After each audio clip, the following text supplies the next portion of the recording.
یہ کائنات جو اللہ نے پیدا فرمائی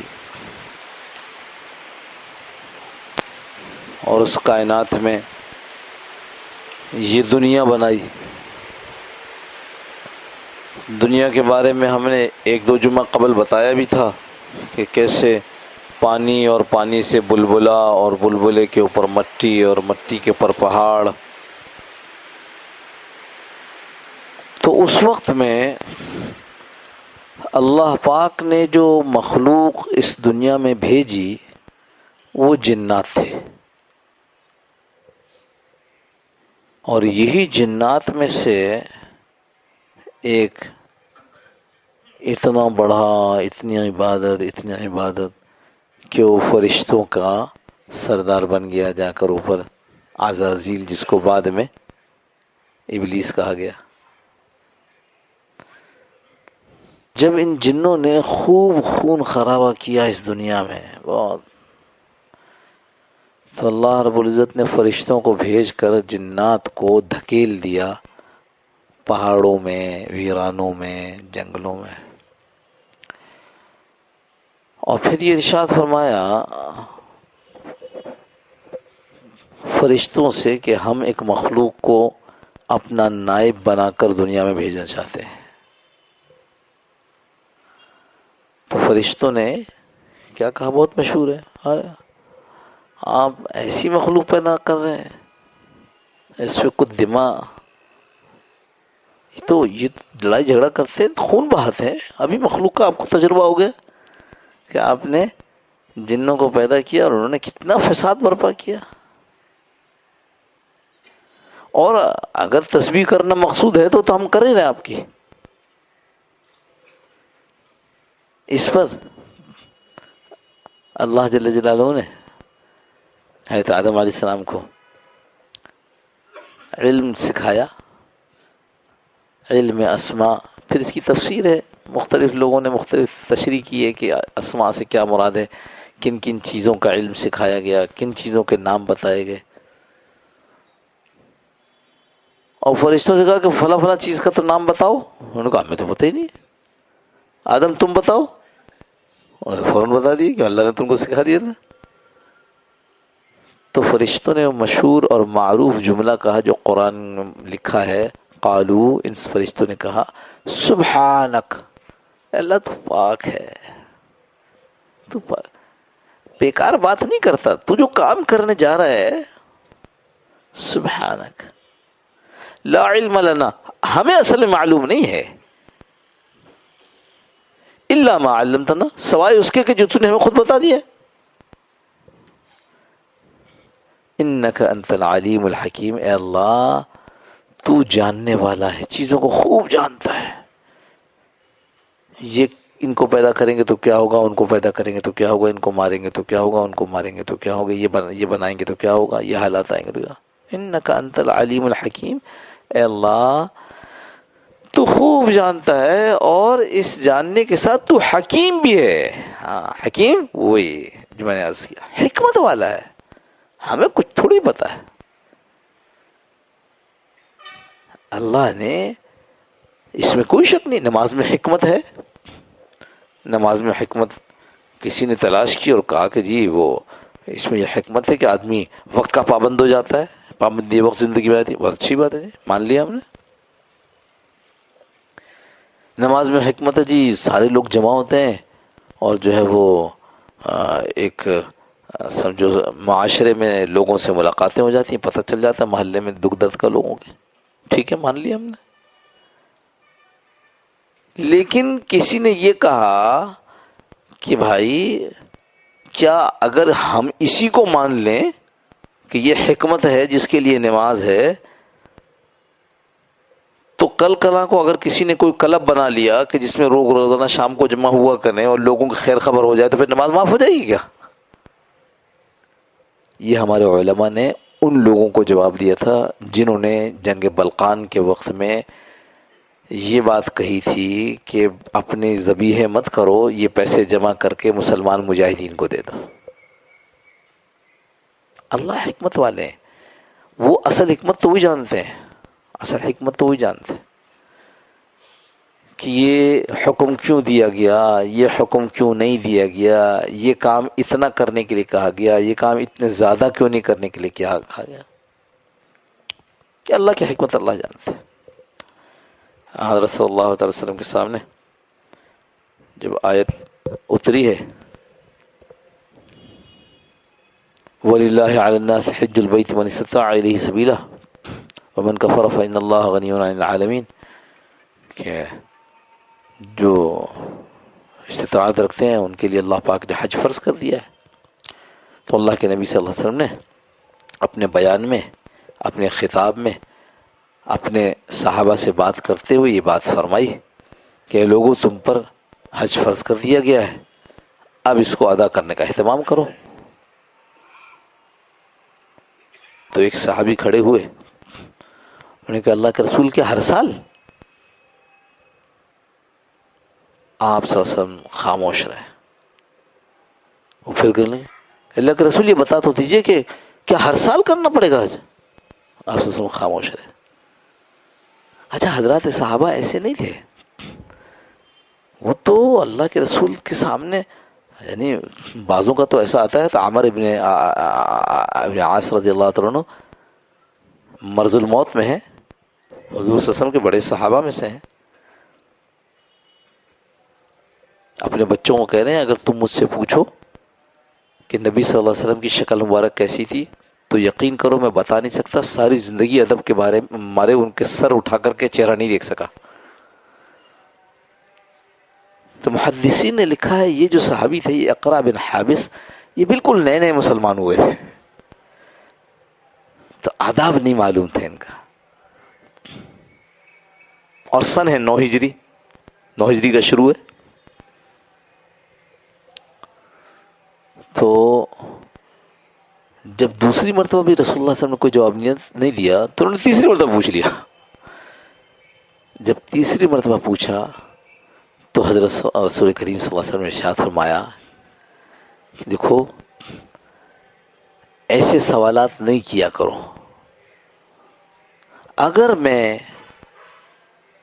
یہ کہہ دیتا کہ ہاں ہر سال، تو تم پر ہر سال حج فرض ہو جاتا، یعنی اللہ سبحانہ و تعالی اپنے نبی کی بات کو اتنا رکھتا کہ اگر میں کہہ دیتا کہ ہاں تو پھر ہر سال حج فرض ہو جاتا، ہر سال کرنا پڑتا، اور تم ادا نہ کر سکتے، یہ بھی فرمایا تم ادا نہیں کر سکتے تھے۔ پھر ارشاد فرمایا کہ تم سے پہلی قومیں بھی اسی لیے تباہ ہوئی ہیں کہ وہ اپنے نبیوں سے بہت سوالات کرتے تھے،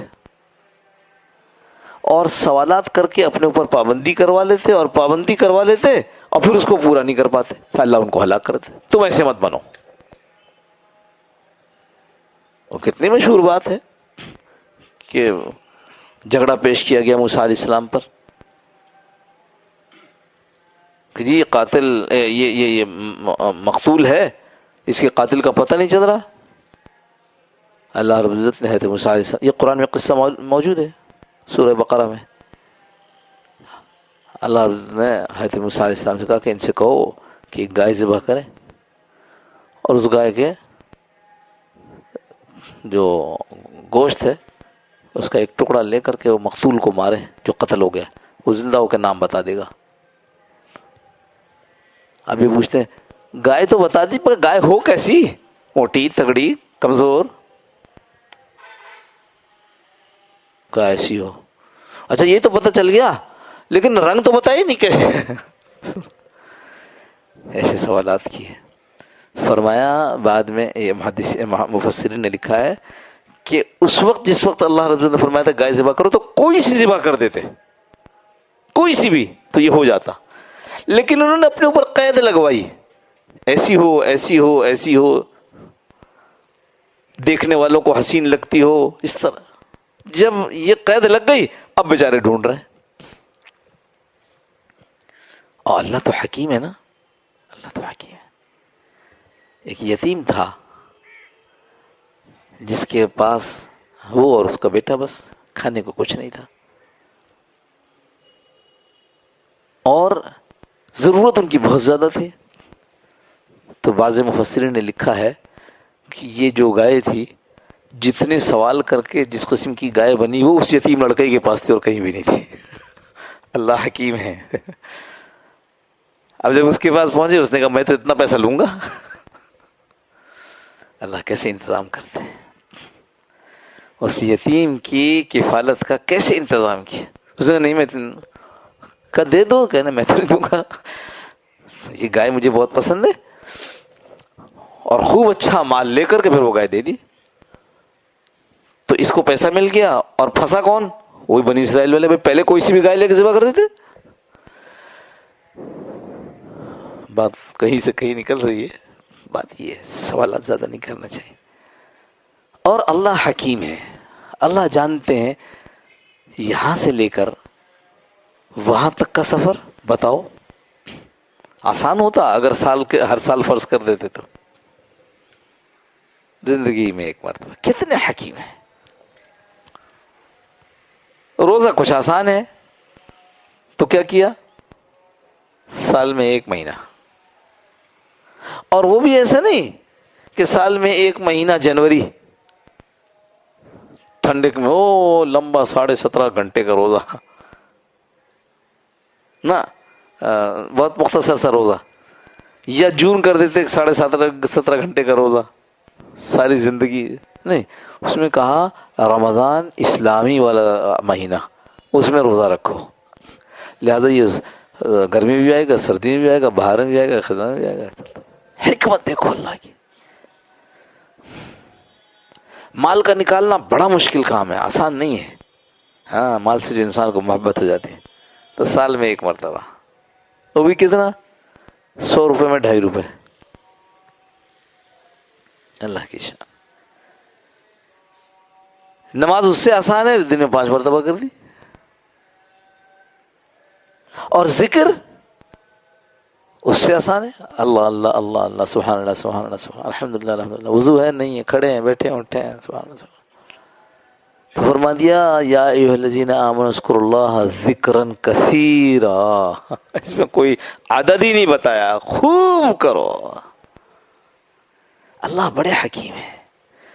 پر مسئلہ یہ ہے, ہم اگر یہ کہا جائے کہ ہر روز اگر تم کونسلر کے گھر پر کے دفتر میں چلے جاؤ تو پھر کونسلر کے گھر میں جا کر صرف جانے کی وجہ سے تمہاری یعنی تنخواہ کا مسئلہ حل ہو جائے گا. تمہیں نوکری نہیں کرنی پڑے گی, بس تمہیں جانا ہے وہاں, آدھا گھنٹہ بیٹھنا ہے, گپیں مارنی, گھر آ جانا. جتنی تم کو دفتر میں تنخواہ ملتی ہے وہ ملے گی.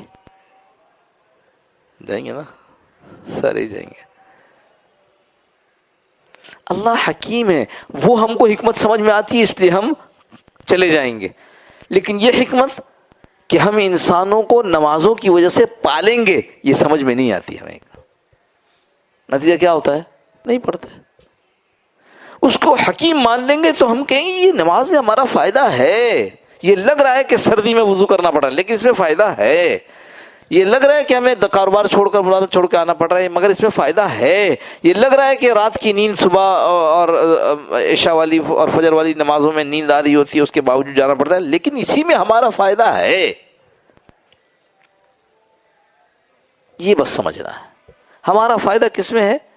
یہ کہ اللہ اور اس کا رسول جو کہہ رہا ہے اس کا مان لیں. جب اللہ کو حکیم مانیں گے تو یہ معاملہ حل ہو سکے.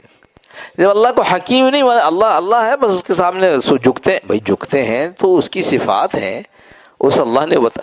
بھائی کیا بتوں کے سامنے لوگ نہیں جھکتے؟ تو ہم اس لیے تھوڑی جھکتے, ہم تو اس لیے اللہ نے یہ کہا ہے. کس اللہ نے کہا ہے؟ جس کی صفات یہ ہیں کہ وہ حکیم ہے, اس کا کوئی کام حکمت سے خالی نہیں. ایک بادشاہ صاحب بیٹھے ہوئے تھے, وہ مکھی آئی, یوں اٹھایا, پھر آ گئی, پھر اٹھایا, پھر 2 آ گئی, پھر 3 آ گئی, بہت ساری مکھیاں آ گئی.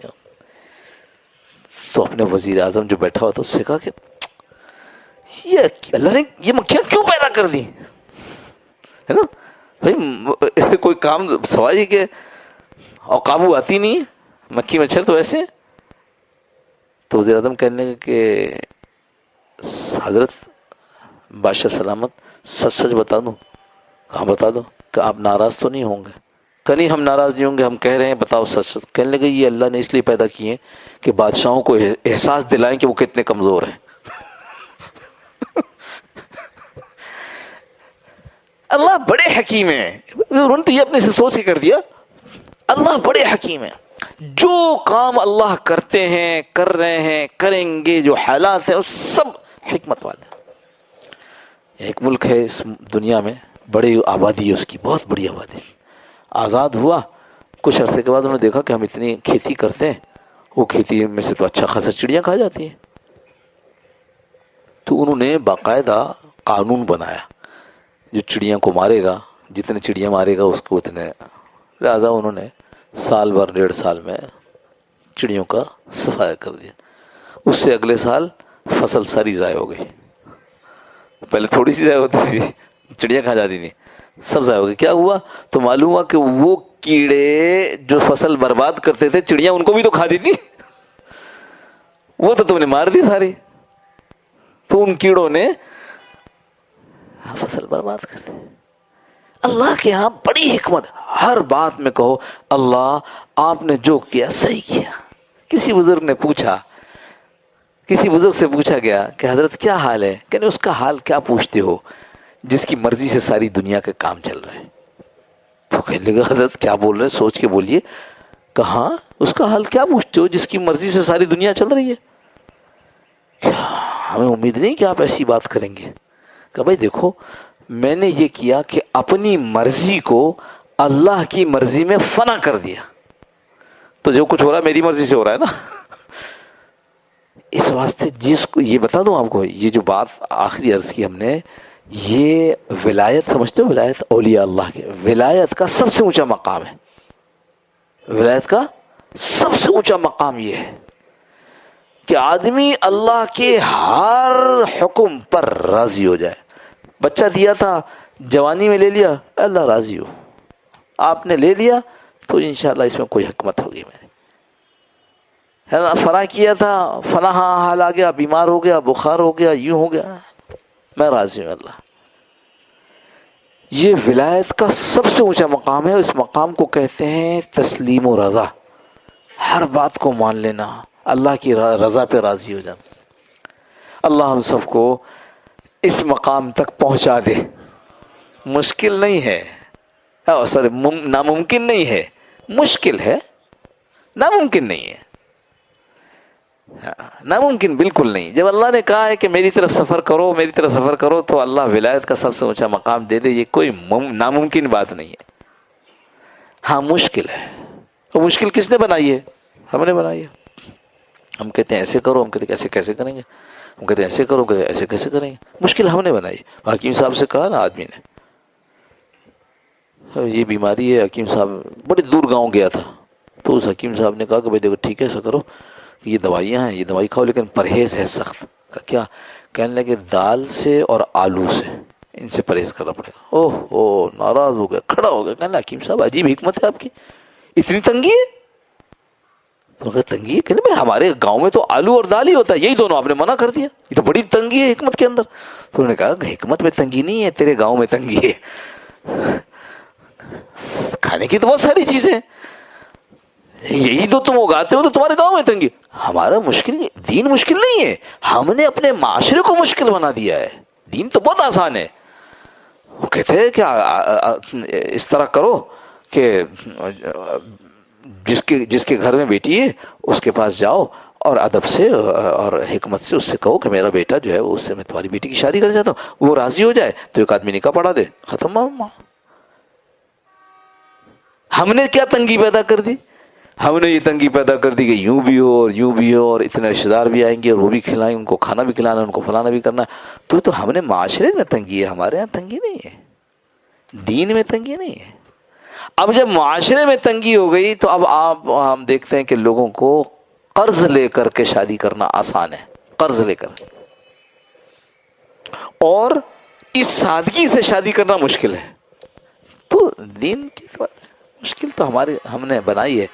اللہ حفاظت فرما دے عافیت کے ساتھ. یہ معاشرے کی تنگی وہاں سے نکلے گی جب آپ معاشرے کے ایسے لوگوں کے درمیان آ جاؤ گے جو دین پر چلنے والے ہیں.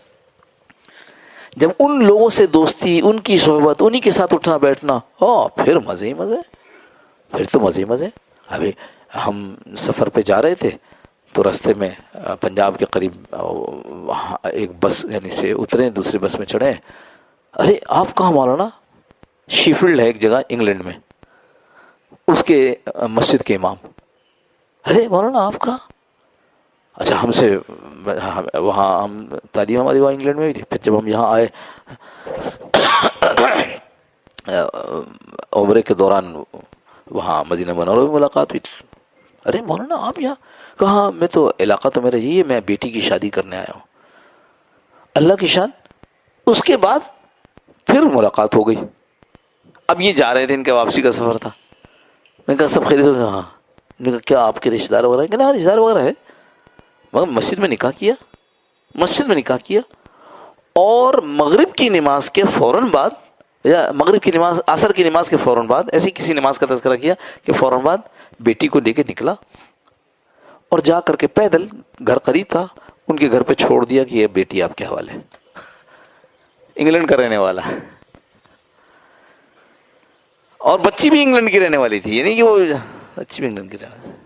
جب دینداروں کے ماحول میں دینداروں کا، دنیا داروں نے، وہ ایک قسم ہے پوری، وہ دنیا دار ہیں، وہ دیندار ہو گئے ہیں، لہذا وہ ان کی دین ان کا دین وہیں تک چلتا ہے جہاں تک ان کی دنیا کو نقصان نہ ہو۔ نہ، ایسی بات نہیں کر رہا ہوں۔ دینداروں کے درمیان اچھا ماحول اختیار کریں گے، دین پر چلنا آسان ہو جائے گا۔ اللہ ہم سب کو اس کی توفیق نصیب فرمائے۔ اللہم صل علی سیدنا محمد النبی الأمی وعلی آلہ وسلم تسلیما کثیرا کثیرا۔ اللہم ربنا ظلمنا انفسنا وإن لم تغفر لنا من لدنك رحمة إنك أنت